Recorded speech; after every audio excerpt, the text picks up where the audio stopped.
All right, today we are diving head first into one of the biggest mysteries out there, consciousness. We usually think of it as pretty simple, something you either have or you don't.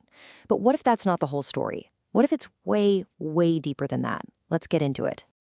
I mean, really think about it for a second. Are you just on when you're awake and off when you're asleep? Is that really all there is to it? That's the assumption most of us make, but it turns out that might be completely missing the point.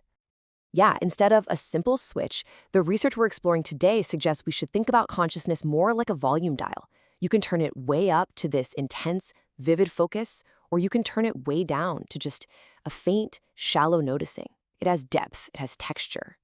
Okay, so if it's a dial, that begs the question, right? Where's the center point?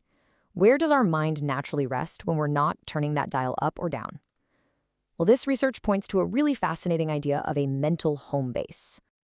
And you might be surprised to learn that our mental center point, this home base, actually exists on an axis between two states we all know really well. On one side, you have that quiet, fluid awareness of being relaxed and awake, kind of daydreaming. And on the other side, the wild, vivid, immersive world of REM sleep and dreaming. Our brain's default state is somewhere right in the middle of those two. So this gives us a stable, default setting for the mind. The researchers call it a homeostatic balance axis. It's basically the anchor point that all of our other conscious states revolve around. But of course, we don't just stay there all the time, do we? We are constantly drifting away from that center. And the source material describes two huge swings, or excursions, that pull our awareness really far from its home base. And this illustrates those big swings perfectly. On one hand, you have deep, dreamless sleep. I mean, your mind shifts to extremely low awareness, but it's super stable. Then, on the complete opposite end of the spectrum, you've got that intense, focused waking state, like when you are just absolutely locked into a task.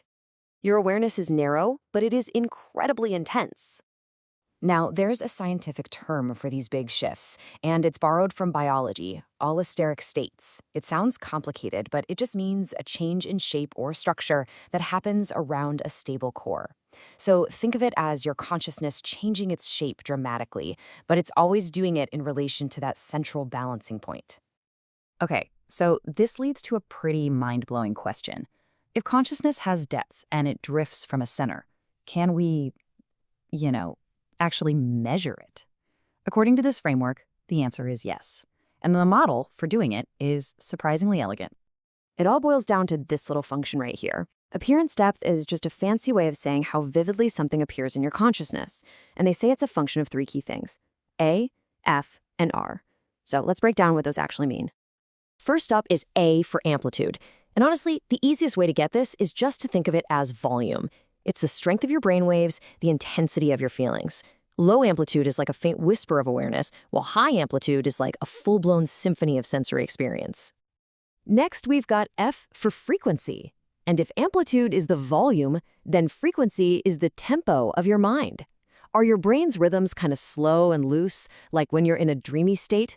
Or are they fast-paced and organized, like when you're solving a tough problem? That's your frequency. And finally, there's R for orbit. Now, this one connects right back to that balancing axis we were talking about. Orbit measures how far your current mental state has swung away from that central home base. A small orbit means you're stable, close to the center. A large orbit, that means you've swung way out into a state like deep sleep. So there we have it: amplitude, frequency, and orbit. Volume, tempo, and distance.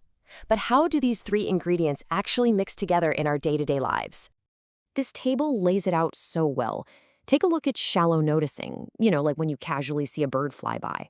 The volume, or amplitude, is low, the tempo is moderate, and the distance from your center, your orbit, is small. And what do you get? Light awareness. Now let's jump over to deep dreaming. Totally different, right? Here the volume is high. Dreams feel intense. The tempo is fast, and the orbit has swung way out to what the researchers call REM's sweet spot. That combination creates incredible immersive depth. And finally, think about focused flow. Both volume and tempo are high and organized, but your orbit is small and stable, keeping you close to that home base. And that is what creates that sharp, deep, crystal clear focus. And this quote from the source material just ties it all together beautifully. It's not about being on or off. It's about where you are on this incredible continuum. Every single conscious experience you've ever had is just a different point along this spectrum, each with its own unique blend of volume, tempo, and orbit. So what this all really means is that your consciousness isn't some static thing. It's this living, dynamic shape, constantly flowing and changing, shifting its depth and its intensity from one moment to the very next. And that kind of leaves us with a final thought to chew on. This whole framework gives us a brand new way to talk about our inner world. So if you could actually visualize the shape and the depth of your own awareness as it moves through the day, what would you want to see? What would you hope to find in there?